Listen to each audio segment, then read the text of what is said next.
Going on? It's your boy, Push Play the DJ. We are back once again here at the crib, and for the first time ever, we are doing my thoughts on the top rope. So thoughts on the top rope will be basically a recap series of the events in wrestling, right after our usual streams of whatever wrestling content is on. Glad to have you guys here. I'm PushPlayTheDJ. I usually provide wrestling commentary and analysis. Like I said, what a show we had yesterday with Double or Nothing.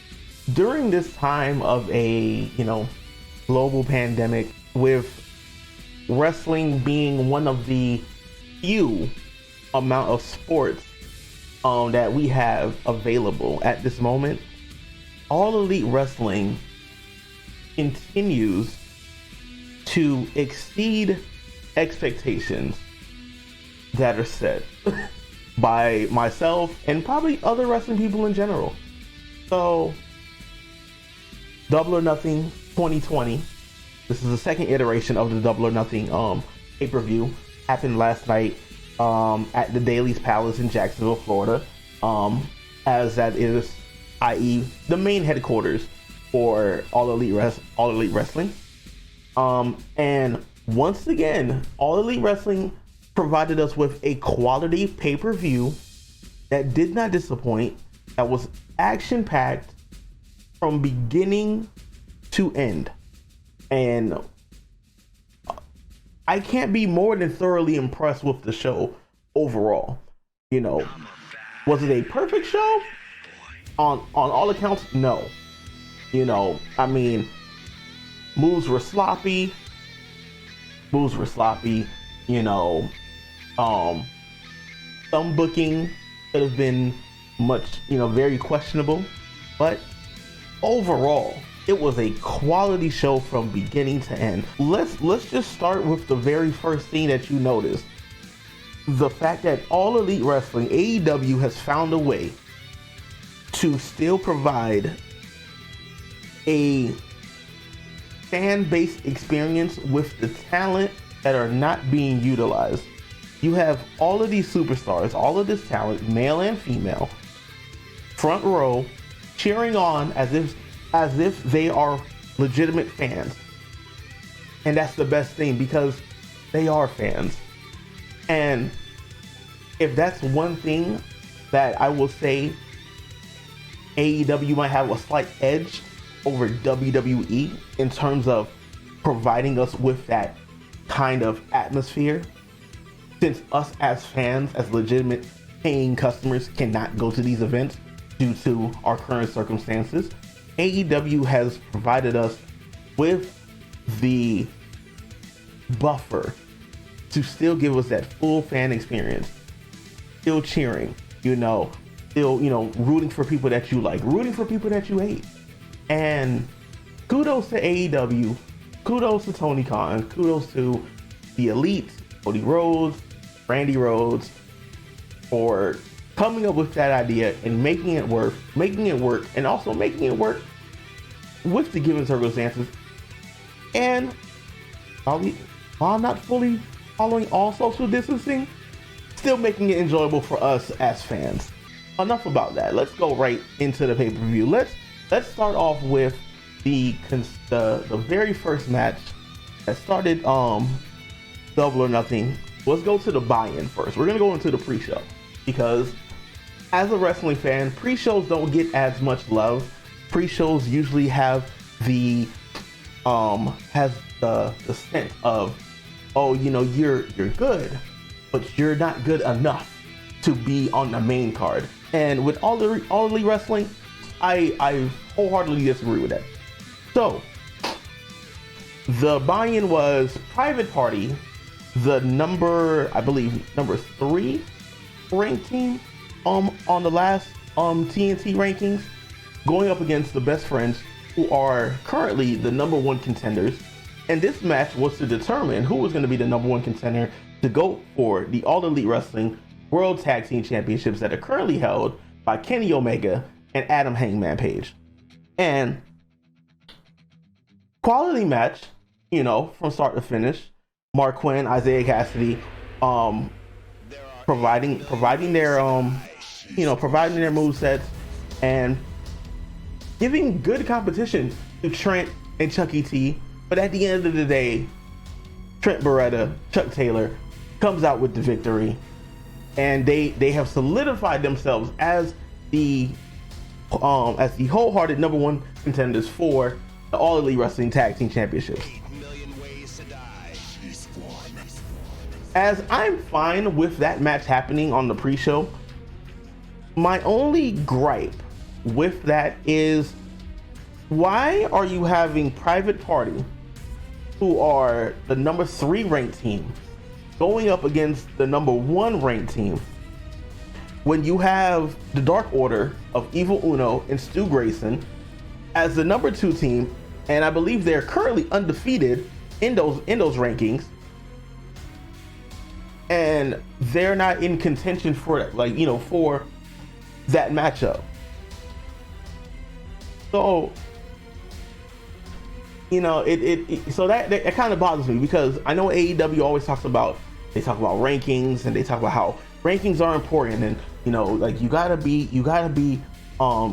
within the top 5 to be in contention. Cool.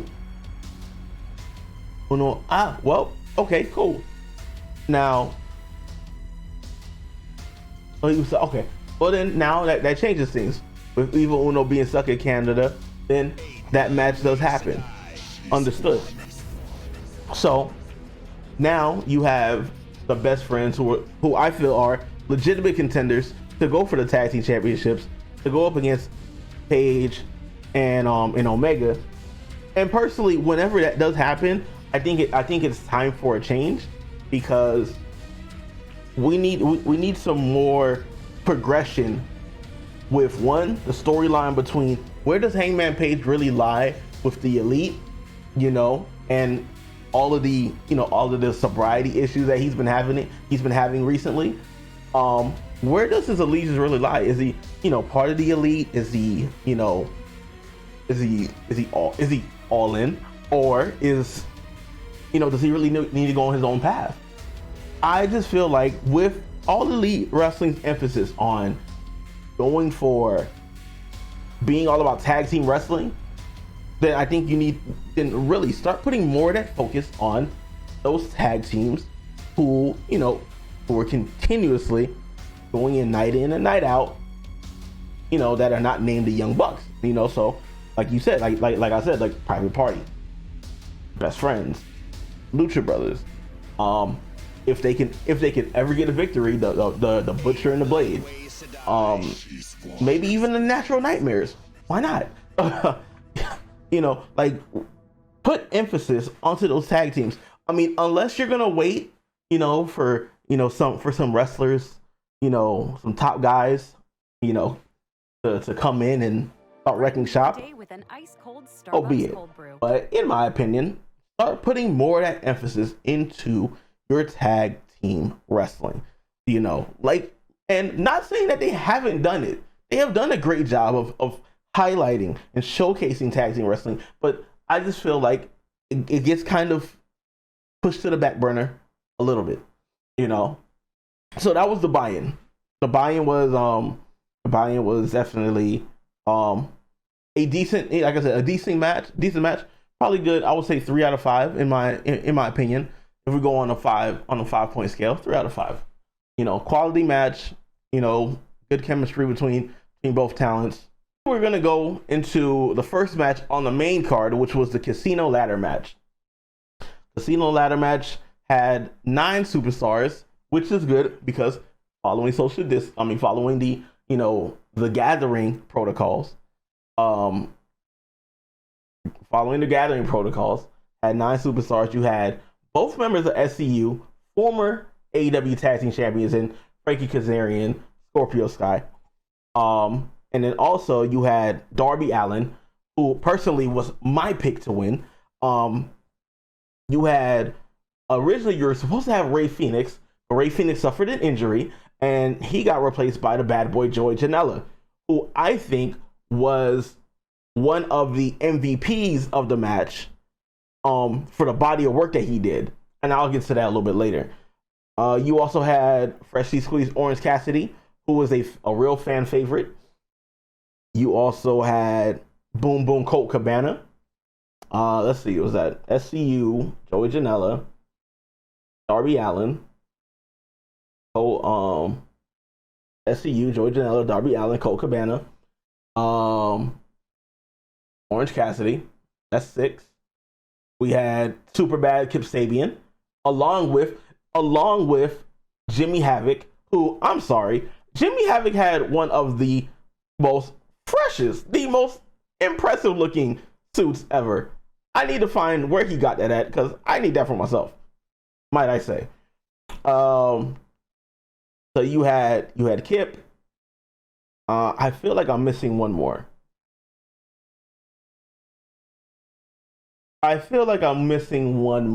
Who could that be? Luchasaurus, yes. How can I forget the biggest guy? No. How can I forget the biggest guy? Luchasaurus. And then the mystery entrant who turned out to be former Impact World Champion Brian Cage. You know, and while we also knew that was going to happen over time, you know, Brian Cage comes out, he's accompanied by Taz. Taz is in a manager role, which I personally feel like that's the best thing to do. And I was kind of surprised that Brian Cage came out now. I know it was taking some time. He was resting, he was nursing the injury after he left TNA, and for him to come out and be to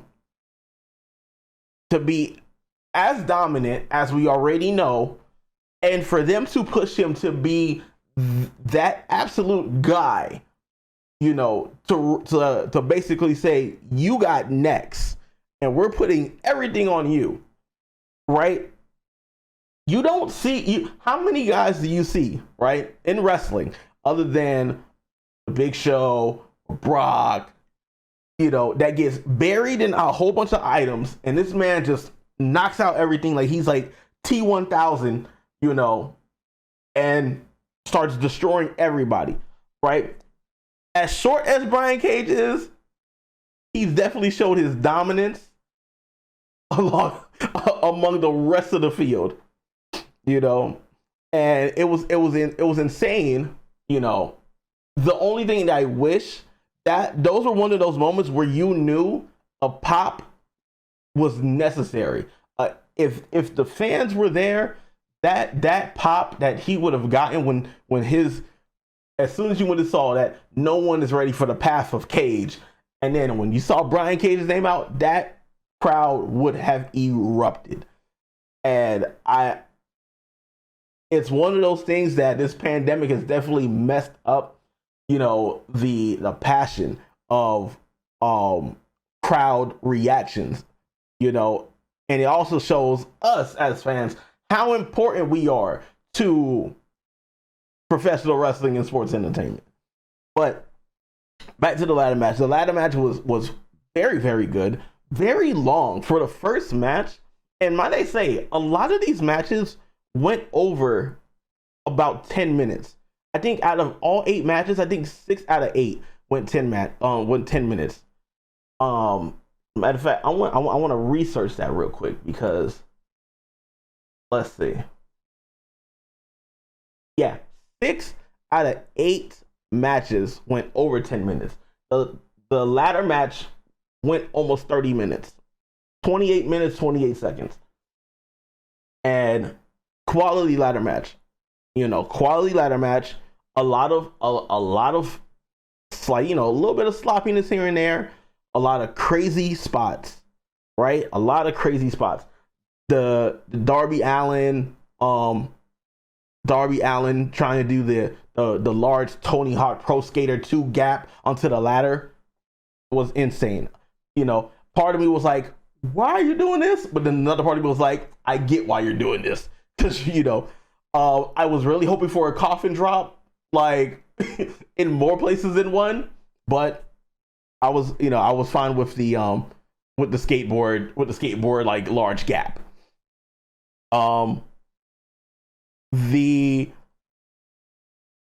So when I go back to Joey Janela being to me, taking the opportunity, being given to him after Rey Fenix gets hurt, I felt like Joey Janela definitely showed out and showed who he was, and show what he can actually do in an AEW ring, coming in flying, knocking out everybody, doing crazy spots.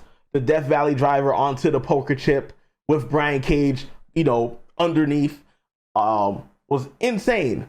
I mean the interactions from Jivy Havoc and Penelope Ford trying to help out Kip Sabian, kind of stuff you kind of expected to happen. What I was surprised at was what I was surprised at and what I was appreciating was how Frankie Kazarian and Scorpio Sky had their moments when they were teaming up as SCU, but he also had their moments where, I want this opportunity because they were both close to beating, respected champions for that AEW world title shot. So kudos to them for, basically saying, I love my teammate, I'll respect them, but I also respect what's at stake, So so now with Brian Cage winning the match, obtaining the chip, and obtaining an AEW title shot, this opens up the possibilities of how many potential matches you can see with Brian Cage. I clearly can see Brian Cage having some type of feud with Darby Allin, given the events of what happened during the ladder match. And I'm sorry, Brian Cage is an absolute freak. I mean, you're putting up Darby Allin onto a ladder, and then you're basically you got the ladder as like a military, like a barbell, and you over here press slamming this man and throwing him over the rope while he's on the ladder. Insane. I can't wait.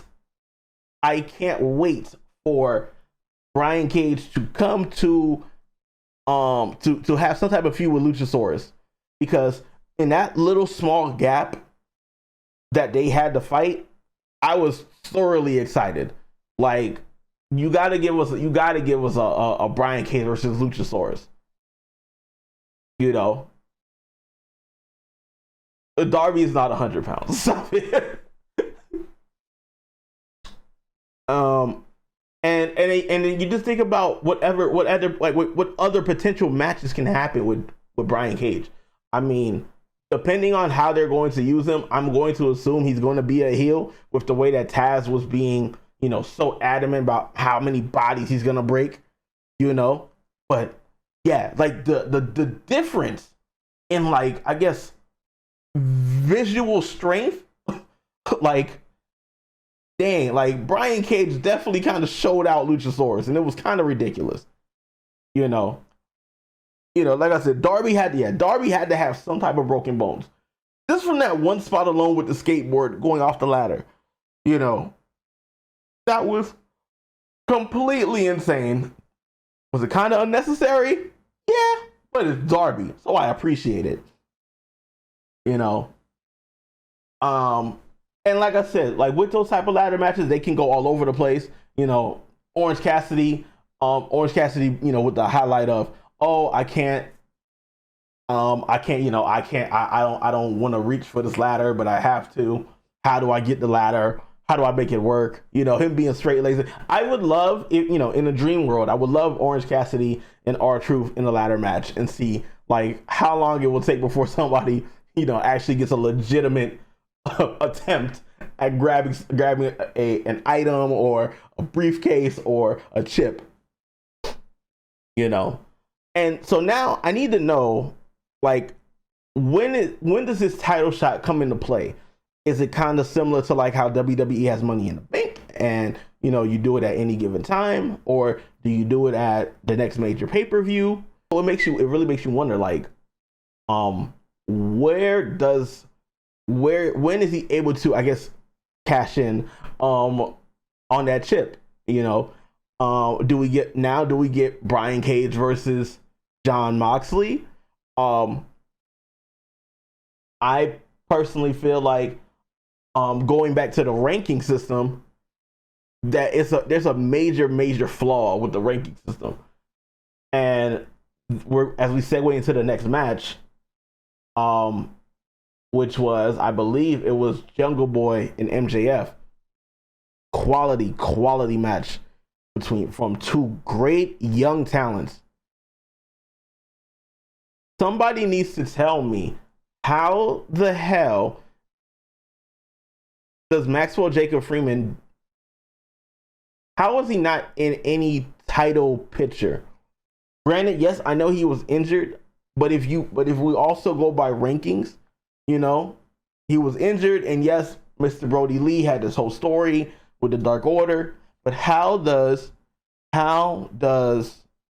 Maxwell Jacob Freeman, how does MJF not be in any contention for the AEW World Title? This man, hear me out, this man is 10-1 in his career, right? I think now he's 11-1, right? He's 10-1 or 11-1 after last night. Technically, he never lost a match in an AEW ring, period, because the only loss was in a fatal four-way that he did not get pinned, he did not get submitted, so he technically didn't lose. He only lost because he was in the match. That man has not been pinned or submitted in an AEW ring. This man is currently undefeated, but yet he's nowhere near the title picture. I'm sorry. I feel like now the next person in line needs to be MJF in some type of capacity, and not for the TNT Championship. You got to go for the AEW title. Yes, granted, while it's still a loss, you know, if you're still undefeated, if you're still undefeated in single, in a singles competition in the calendar year, you know, then it's something. I feel like you got to give credit to that, right? Mr. Brodie Lee got a title shot, and you say it's how you win matters. So my thing is that then there needs to be some type of clarity, right? Because Mr. Brodie Lee won against what? Primarily jobbers, right? I mean, MJF has beaten people that are quality. If you're gonna take underhanded tactics and say, "Oh no, you're not winning cleanly," then isn't that kind of you taking away that heel versus like face persona in a way? The man has to have dirty ways to win, right? Like, if you're gonna go by rankings, then go by rankings, right? I mean, let's be real. MJF was not even in the top 5, right? But yet he's undefeated in 2020. He's 10-1 in his career, but he's not getting any title shots. Like, how much more do you have to do, right? You just beat Jungle Boy, right, at Double or Nothing. So does he have to beat Marco? Does he have to beat the entire Jurassic Express? Does he have to? What more do you have to do to say, look at my record, right? I'm here. I'm undefeated in the calendar year. I have one loss in my entire career at AEW. Where's my title shot? What the hell does the ring do? Right? Okay, so he won that ring. He won it in an underhanded tactic, but he still won it. Was the ring just for show? Can we discuss that? You know? But listen, if you're gonna say a loss is a loss, then you gotta call a spade a spade. If he still has a win, doesn't matter how he has a win, you still gotta call that a win. You can't just say, oh, a loss is a loss, deal with it. Oh, but I won. Yeah, but your win was kind of underhanded. Yeah, you kind of did some dirty stuff. I did see that low blow. I don't know. No, call a spade a spade. If you're gonna say a loss is a loss, right? You got to say a win is a win. He still has wins. Doesn't matter how he gets the wins. He's a win. It's a win, period. You know, but like I said, two of the top young rising stars in AEW, legitimate futures of AEW, MJF and Jungle Boy. Great match. And their match was about their match was close to 20 minutes. 20-minute match, like about 17 minutes exactly. And it was good. It was great action back and forth. Great resiliency from Jungle Boy. You know, MJF living up to that heel persona as best as anybody right now in the business. So now we move on to the TNT Championship, right? The TNT Championship. Cody Rhodes, American Nightmare going up against the Murder Hawk Monster.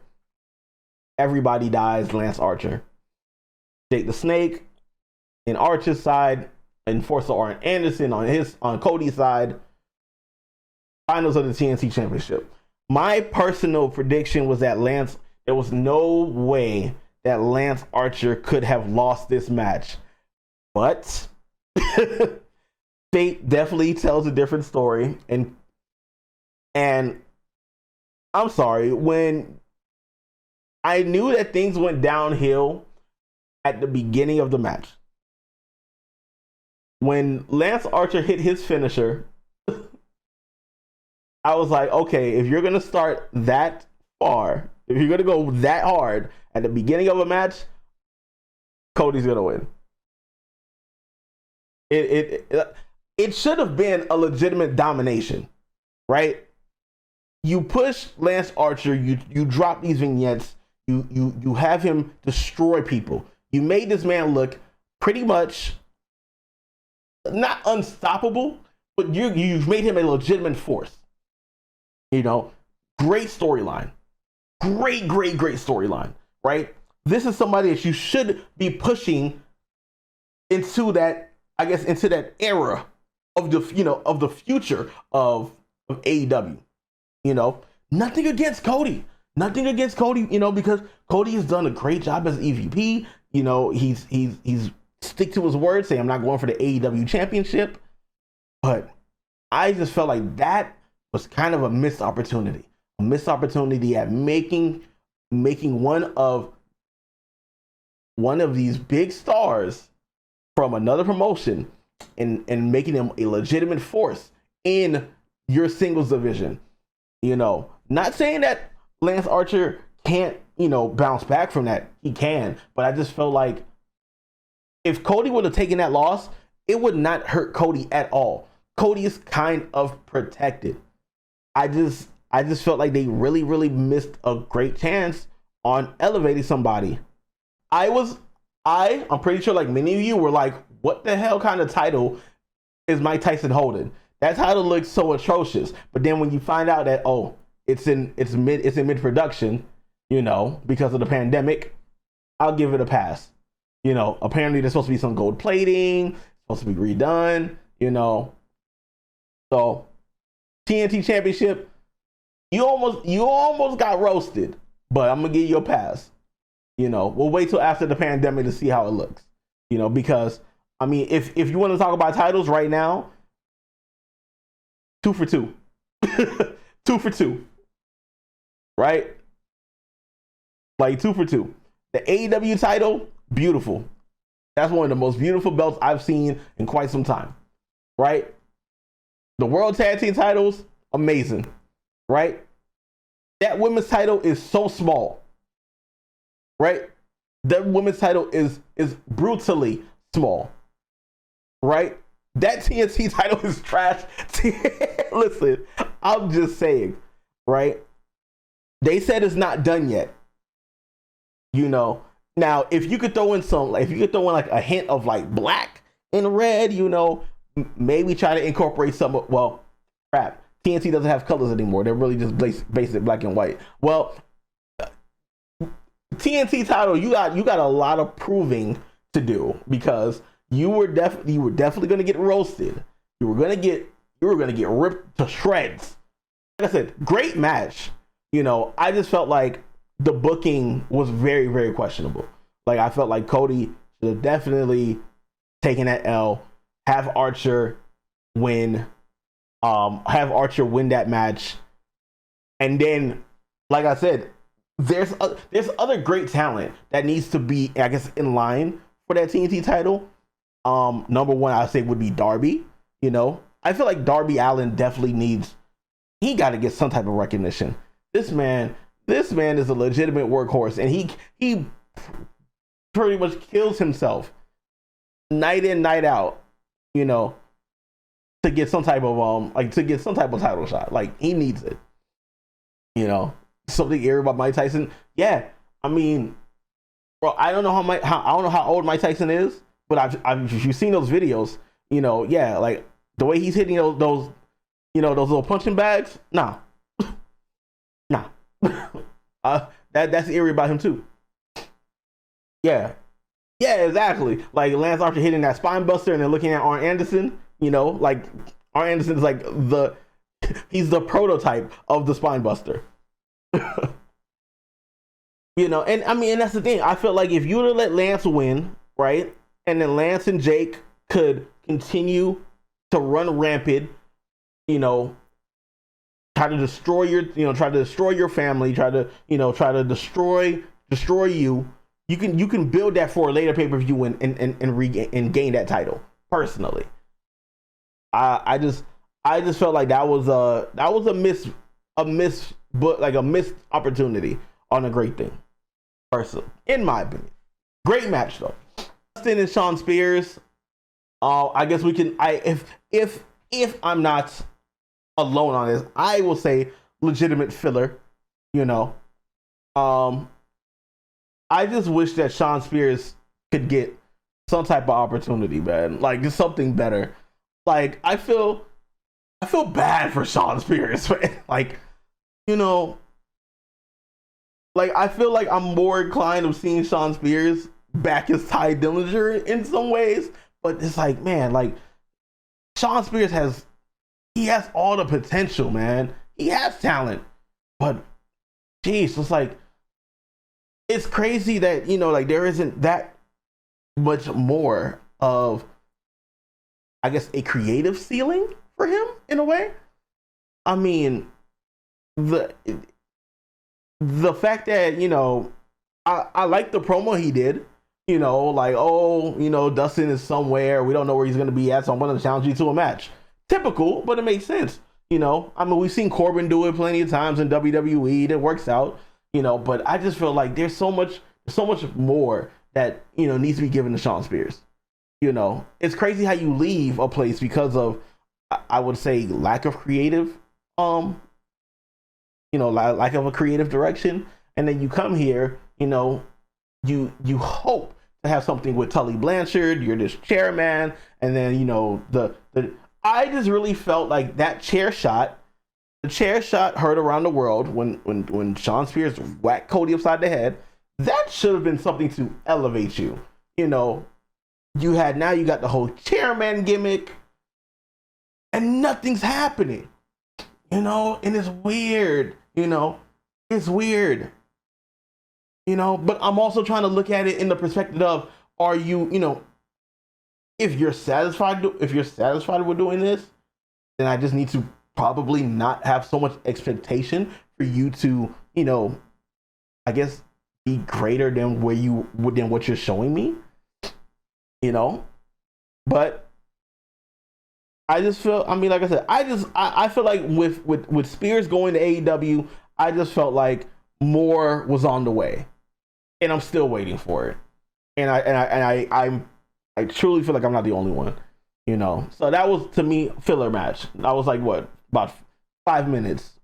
Cool. We were supposed to have Dr. Britt Baker go up against Kris Statlander, but then Britt Baker had an injury, so Penelope Ford came in her place, replaced her, going up against the Galaxy's Greatest Alien, and that was about a good close to 10-minute match. You know, 10-minute match.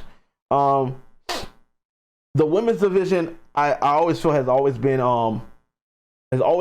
a point of major conversation whenever it comes to various promotions. I think, you know, it's good that they had multiple women's matches, as opposed to just having the championship match. You know, kudos to Penelope for fulfilling in. Works out. Like I said, I guess I don't want to call it a filler. I mean, because it was 10 minutes, and it was 10 minutes of booping and booping and bopping and good spots from both women. I feel like Penelope Ford, if you take her seriously and don't only look at her as just part of Kip Sabian's cohort, then I think that I think if you let her focus on her matches and let her like fully develop, you might have somebody special in your hands. Kris Statlander, she'll be a women's champion eventually. She'll have to be. She has to be. The only thing about it is that it's one of those things where she has the talent, she has the moveset, but it's like where does that creative direction go? Are we sticking to her being, the happy-go-lucky kind of alien? I feel like if you have her go a little bit, much more evil in a way, then I feel like that opportunity can come a little bit quicker, in my opinion. But still love Kris Statlander, as a competitor. The women's division, I will say I feel like AEW, they have the best women's roster right now, I think, in wrestling, personally. The amount of talent that they've been acquiring is insane. From Big Swole to Shanna, with Nyla Rose, Hikaru Shida, B Priestley, if B Priestley ever comes back, Britt Baker, like nothing against other promotions. It's just that like when you research and see this body of work from these women, it's like it's completely destined for greatness. Completely destined for greatness, in my opinion. WWE has great talent, right? Not taking anything away from it, but it gets tiring, It gets tiring seeing the same horsewomen, in these matches. Like seeing the horsewoman. It gets tiring, And it's like if you want to put a legitimate comparison, right? A legitimate comparison. Right, you can say it can interchange. WWE could be 1A in the women's division. AEW could be 1B, and they could swap on at any given week. Both rosters have great women's talent. But I feel like one problem is that one company just they don't fully take advantage of the talent that they have at their possession. The other one just doesn't, they miss out on great storytelling opportunities, right? Great storytelling opportunities to further elevate a ton of their talent that to most of us, we might not even know, But like I said, that's how I feel about that. But once again, Statlander, I said Big Swole. That was the first person I said, because I feel like Big Swole should be in line for a title shot eventually. But like I said, Statlander will be a women's champion eventually, as well. Penelope Ford, like I said, if you look at Penelope Ford as more than just a valet, and you don't bunch her in with Kip Sabian, then you can see how good she actually is. And granted, yes, WWE does have so much on their women's roster. But the thing about it is that how much of that women's roster do you actually get to see? Please say someone's for those bits, man. I appreciate you. I just feel like you have You have all this great talent, and you're not utilizing them to the best of their ability. And sometimes it gets kind of tiring to say, when does creative control, or we don't have creative, we don't have a creative direction. When does that get tiring enough to say? Right? If you don't have a creative direction, maybe you might need to listen to your talent. They might have a creative direction that you might want to go with. See how it works. Does Riho get a rematch at some point? Somewhere down the line. Not anytime soon, though. I feel like that was match of the night to be that match between Nyla Rose and Hikaru Shida. My goodness, I was on the edge of my seat. Am I happy with Hikaru Shida taking the victory over Nyla Rose, becoming the new AEW Women's World Champion? Man, I loved it.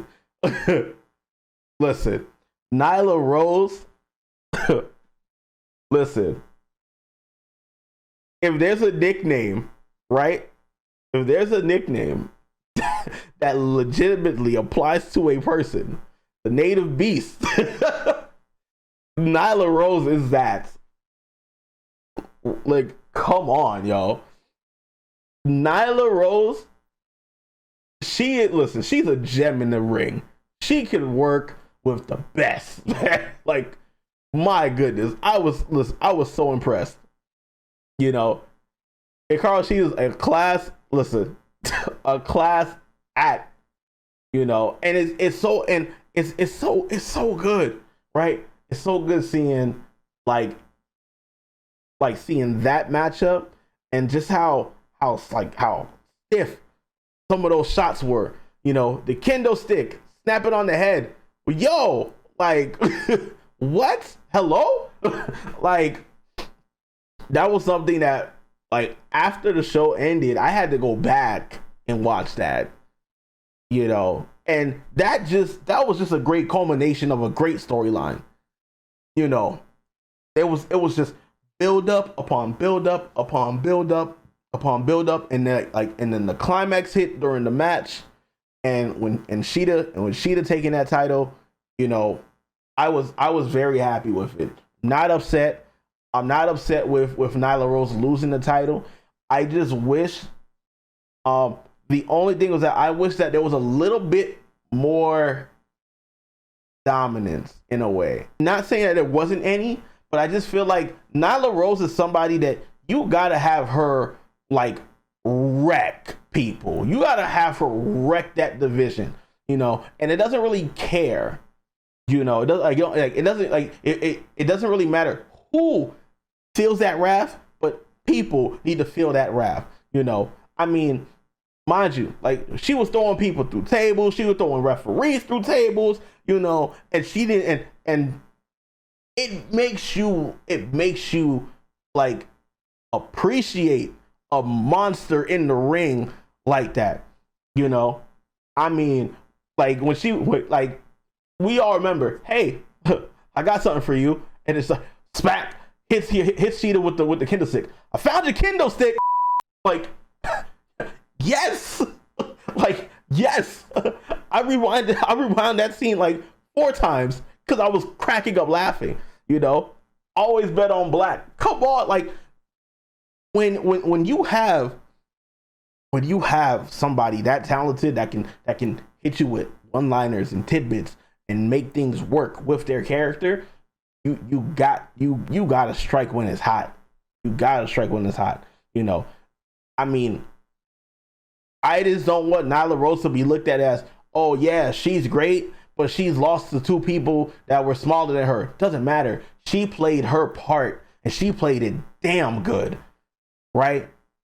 Because Hikaru Shida is amazing, right?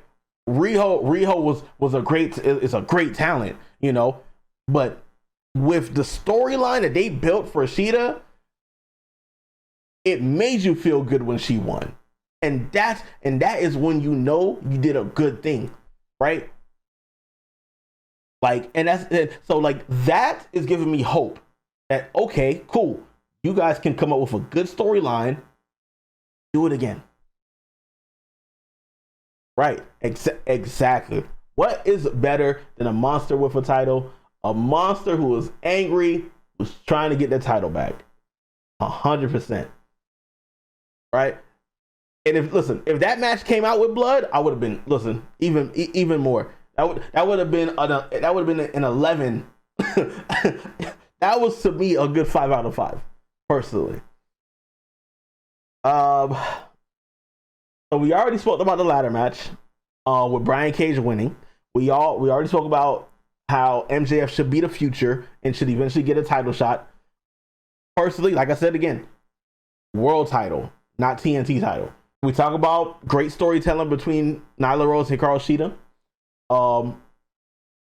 The filler match between Dustin, Rhodes, and Shawn Spears, and hopefully they can do something with Shawn Spears. Please, I beg of you.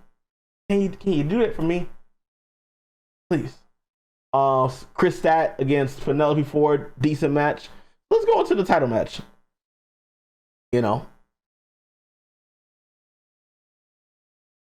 title match. Can we talk about MJF? Is he the only heel that ship talks? Yes, he does. And the thing about this is that you can't tell me that there's a heel. Look, like the job of a heel is to make sure that people do not like him. And I'm sorry, MJF, I feel like I can gravitate more towards heels because I love seeing them upset everybody. And MJF talks a ton of trash, right? MJF talks a ton of trash, and it works out perfectly, right? And MJF has had his moments where he'll talk trash, and it'll take a while before he comes at you.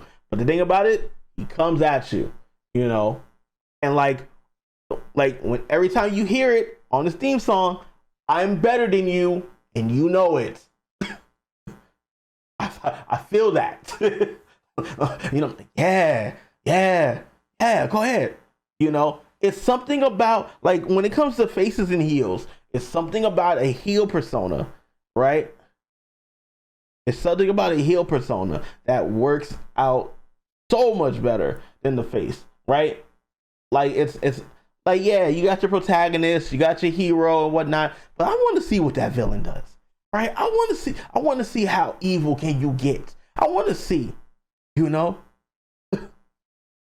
like, I want to see how evil can you get. Now, there are some heels that live their persona a little bit too much, and then they get into that position where, people legitimately want to fight you because they just hate you that much, right?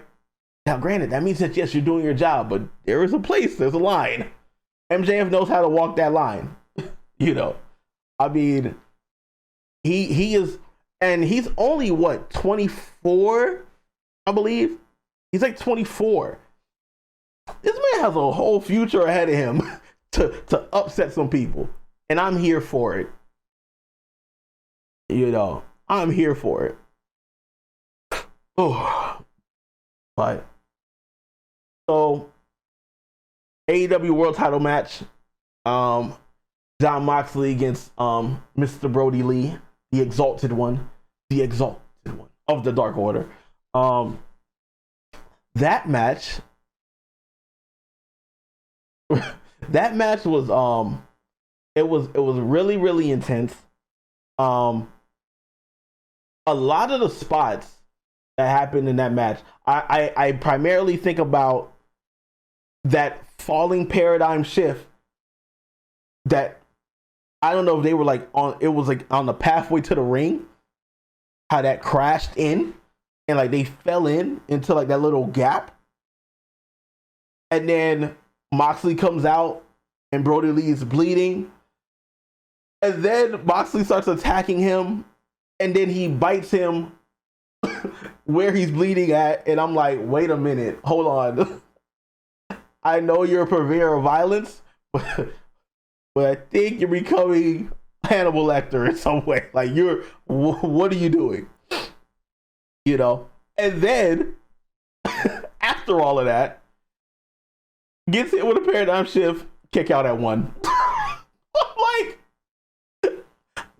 I'm like, Brodie. like, I'm not gonna call you Broly, I'm gonna call you Brodie. Like, it's insane, you know. But good back and forth matchup. There was no, I mean, I knew there was no way that Moxley could have lost. Had he had lost, I would not have been upset, you know, because I'm fine with new eras and new championship reigns, you know, when done right. But like, for real, bro, that was payback from the ladder. Listen, let's not talk about that. But no, it was, like I said, good quality matchup. I'm happy with how, I guess you could say, liberated Brodie Lee is right now. You know, like, it's just that seeing so much of this man in short time, you know, and how, like, how being able to have freedom to, you know, be in a major role, you know, and being in a major title shot and being in a major storyline, and, you know, how creatively gifted Brodie Lee is, you know, it's kind of refreshing, you know. And like I said, for me as a fan, I just wish that, you know, you would have more of that, you know, in a particular promotion, right? Exactly. Like, he didn't lose. It wasn't like, you know, it wasn't like anything dirty. He passed out, and I like that, because now you're elevating that storyline. You prolong it even more, you know. I hope that AEW doesn't say that, okay, this is it, you lost, now you're in the back of the line, right? I just feel like you got to take those little tidbits. Him passing out and be like, listen, you gave me everything you got, but you still did not pin me, you know. So, like, what do you really want? Like, you know, like, what can you really do, you know? And then you can throw a stipulation in there, you know. You can throw a stipulation in there. It's ridiculous. It's so much potential that you can do with this now and this result. Now, I wonder why they didn't do that with Jake Hager, but I digress. Because I felt like Jake Hager and Moxley, with how Moxley is as a character and how much of a force Jake Hager is, you know, with the whole MMA background and whatnot, you could have definitely made that into a very, very good feud, right? Good rivalry, and like for some time. But I like how they did the whole Dark Order, you know, storyline, stealing the title, Moxley getting it back, you know, passing out the dark, you know, like, it still protects Brodie Lee, you know, because he didn't take a clean, he didn't get a clean pinned loss, you know. Like, it worked out, all those little pieces, the blood, the sleeper holds, like knocking him out, everything worked out perfectly. So good match. And that match was only like 15 minutes. Let's go to the Stadium Stampede. What a match. What a whole bunch of foolishness in that match. What a whole bunch of foolishness in that match. Like, I never expected. That's why I say match of the night had to go to either the Stampede match or Nyla and Hikaru. Like, that Stadium Stampede match, you had the Elite and you had the Inner Circle. And can I say this? Can we talk about how the Inner Circle's logos are an exact replica of the ECW World Heavyweight Championship? The old ECW World Heavyweight Championship. I'm talking about lettering, the logo, the whole nine. That is the ECW World Heavyweight title to the T. Right? And so you had the Inner Circle. You had Inner Circle, Hager, Jericho, Santana Ortiz, Sammy Guevara. And then you had the Elite, and you had Broken Matt Hardy. And this was an absolute show.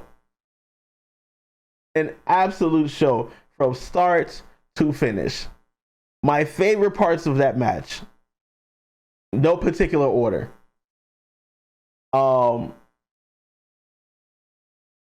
Matt Hardy going through the pool of reincarnation and going from Broken Matt to Matt Hardy version 1 with the matter of facts. That was beautiful. Matter of facts.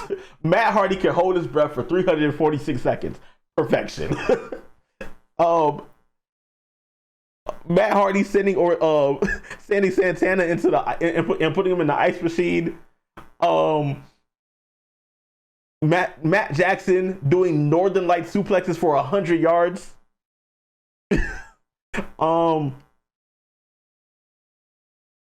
Where else? Hangman Page on a horse. Hangman Page going on a horse chasing Sammy Guevara.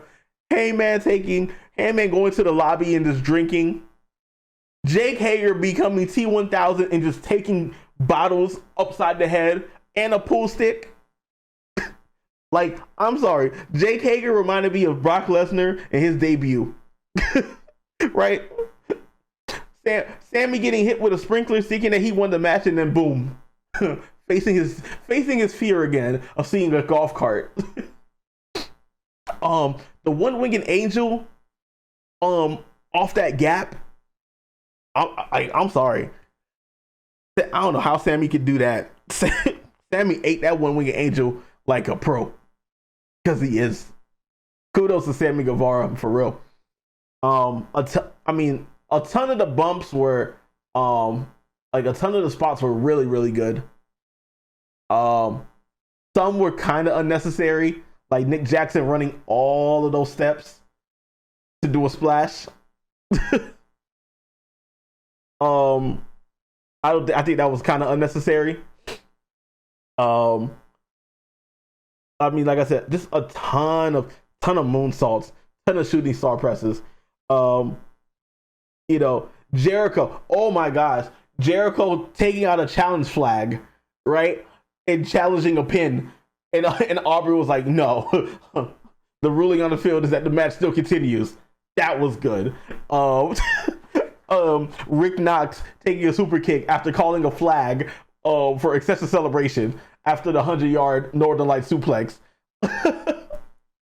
Like, oh my gosh, there was so many different spots in that match that you can remember because it was just so good, buckshot lariat off of Kenny, knocking Hager into the bar, giving Kenny some milk because Kenny doesn't drink. Like, there was greatness all around. The moonsault off the moonsault off the field goal post. Like I said, that match had everything you wanted in something that was just insane. Something that was so good. Like, I think, let's be real. How many times were they in the ring? I only remember one or two instances where they were in the ring, and then everybody else just went and just started doing their own thing. Once, and I think it was Nick Jackson. It was a very, very good match. How can I forget when Jericho throws Nick Jackson into the Jaguars' head, and then Jackson, the Jacksonville Jaguars mascot, is upset, and then he gets attacked. That was such a quality production. Let's just call it that. A quality production. Oh, right. Yes. And as I said, there were so many memorable spots that will have you going back saying like, yo, that was insane, or yo, what were you thinking? Like, it was epic. Like, probably it was such foolishness, right? Jake Hager. All right, cool. I found you in the lobby. Hey man, say, yo, you want a drink? Yeah, okay, cool. They have a drink and then they start fighting, right? Like, it was perfect. Like, it was like, there were just certain scenes that just fit everything, and it worked out so well. You know, like five, like I said, five out of 5. Overall, I would give the entire pay-per-view like a solid 9 out of 10. You know, only reason why I didn't get a 10, I would say probably because of the code, like the booking with Cody. I don't really want to take off too much from the, like, for the filler matches. I understand why they're there. You know, but it's just like sometimes, you know, as a fan, I want more. I give it a good solid 9. The Stampede match solidified the 9 for me, like, personally, because it was just all over the place. You know, I just personally felt like if Archer was given the title, right? Archer was given the title. It could be one of the best pandemic per view shows of the year. So, like, for real.